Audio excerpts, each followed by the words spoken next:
Well, hello there. Glad you stopped by. Welcome once again to Bleeding Crimson. Today, I think I'm going to talk about a typical Alabama football game day back in the days before everything was on TV, before 100,000 people could get in the stadium, before a lot of things that happen now that are so magnificent were available or even considered. It was still a great time, and I remember this as a single day, but I'm sure if I was being honest with myself, it was probably a combination of quite a few memories over a lot of games over several years that brought me this, but I remember it as a single day, and so I'd like to share it with you if you don't mind. This day started on a crisp late September, early October afternoon, well actually morning, around 11 or 11:30. We would travel down 15th Street, my father, my brother and I. We had a secret parking place behind the shopping center just past where the old Tuscaloosa High School was, and we could park down at the end of this section of businesses, some open, some not. At one time, years ago when I was a child, the S&H Green Stamp store was in that building, and it is long since gone. There's been several things in there since then, but at the time, on a Saturday, other than a little restaurant in the front that served a pretty good breakfast, you could park without anybody bothering you and bothering your car, and it was a pretty easy way to get out after the game. And then we would walk about 4 blocks from there to Bryant-Denny Stadium. You could see the stadium, even in those days when it didn't hold as many people, you could see the stadium from the railroad track as you crossed it, and all the souvenir stands and people tailgating and people just walking in crowds up and down the road. So the first thing that I remember us doing that day, my father had a baseball cap that he always wore some sort of to Alabama games, and he had found one that he really liked that he had found at Walmart or somewhere that was really cheap looking and didn't fit with a proper Alabama fan.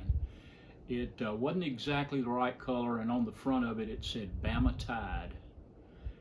My brother and I despised that hat, and on this day, we decided enough was enough. So as we neared one of the first souvenir stands we came to, I reached up and pulled his hat off his head, and as he protested, I walked him over to the stand and I said, "Pick out one. We're doing better than this."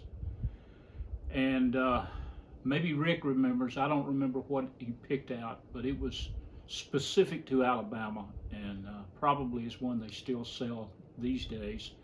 And he put that on and he smiled and fitted it, and he was happy and we were happy. And I saw a dumpster close by, and back in the days when I could still do this, I took a running start, leaped up, threw it in the dumpster, and that was the last time we ever saw Bama Tide.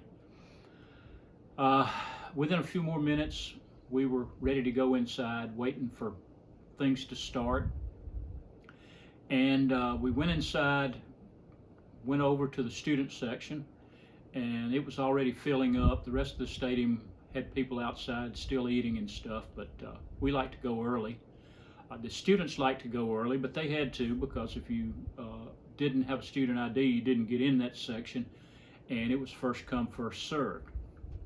Well, in addition to that, if you knew somebody that worked one of the student gates, you could get in that section also. And we happened to know somebody that worked that student gate for several years there. And so we liked the atmosphere of the student section. It was a lot more boisterous and more fun, it seemed like, than the other places. We just had to go early, but we liked doing that anyway because you could watch the team warm up.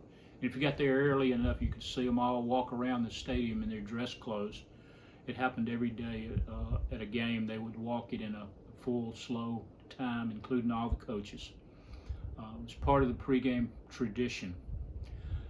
Most of the time in the games in Tuscaloosa in those years, we were playing somebody we were supposed to beat. And in those years, I'm talking mid to late 70s, we usually beat most of those teams. So it was not necessarily a ball game that was going to be in doubt, but it was still a fun atmosphere. And the young guys got to put on a show, and the people that had been working really, really hard in practice that didn't get to play against Tennessee or Auburn or the big intersectional games like UCLA or Washington or some of those teams, those kids got to play a good bit too. So we would sit in the stands. Usually by halftime the game was decided, and the second half would involve all the younger kids doing their thing. And if you were lucky, you would hear a few baseball scores from the national playoffs that were happening usually about that time of the year. And we would stay till the final seconds ticked off, and then we'd head out, hurry a little bit, get to our car, cut under the 15th Street Viaduct, turn left, go down to where the old Max Bait Shop used to be, and head back to our house and be there in about 20 minutes. And on most days, there was something that I'd been smoking all night the night before, dead animals I'm talking, and usually some beer in the cooler. And so we would settle in with a cold beer, make a sandwich, find out what was on TV, and put something on the stereo system, probably an 8-track, even in those days. The day I remember, it was Linda Ronstadt singing Blue Bayou. So those were good days. I hope you have had that many good days too, and I hope you're still having them. So roll tide, come back again. We'll do more of this. Thank you for showing us.